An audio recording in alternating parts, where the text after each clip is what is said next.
drifting, half-forgotten terrors. You flee them. These past phantoms, and the madness that crawls inside.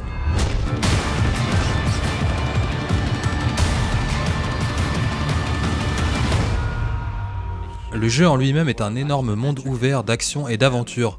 Comme tous les vrais mondes ouverts de Avalanche Games, nous avons introduit un vaste ensemble de fonctionnalités à explorer et tous les outils nécessaires pour découvrir le jeu.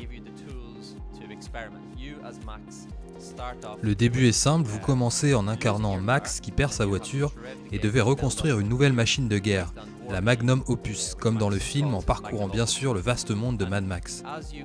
Vous devrez alors personnaliser votre voiture en ajoutant des éléments défensifs, comme les pointes par exemple au-dessus de la voiture pour stopper les ennemis qui sautent sur le véhicule. Des options d'attaque aussi, de nombreuses armes insolites à rajouter sur la voiture comme le harpon ou le lance-roquette, et bien sûr le célèbre fusil à pompe de Mad Max. Une fois en dehors du véhicule, vous avez à disposition de nombreuses options de combat. Vous pouvez bien sûr désarmer vos adversaires et permettre à Max d'améliorer ses différents talents au combat.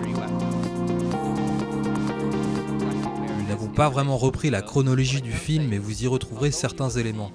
Il y a toutefois une histoire propre au jeu, des personnages originaux et un monde largement inspiré du long métrage.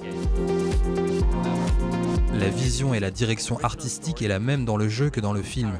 Nous avons passé beaucoup de temps avec George Miller à discuter et comprendre comment faire du jeu Mad Max un objet authentique.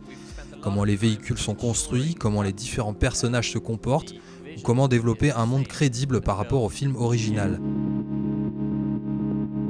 Comme je vous l'ai dit, l'histoire est propre au jeu, mais nous voulions aussi que le joueur crée sa propre expérience en faisant ses propres choix, et donc son propre voyage dans l'univers Mad Max.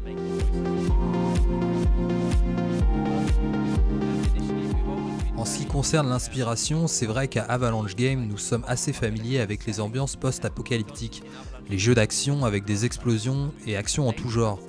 Je pense que tout ça est un bon mélange pour un titre tel que Mad Max.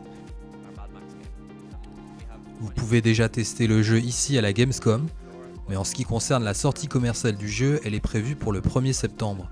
En Europe, le jeu devrait arriver 2 ou 3 jours plus tard, il sortira sur PS4, Xbox One et PC.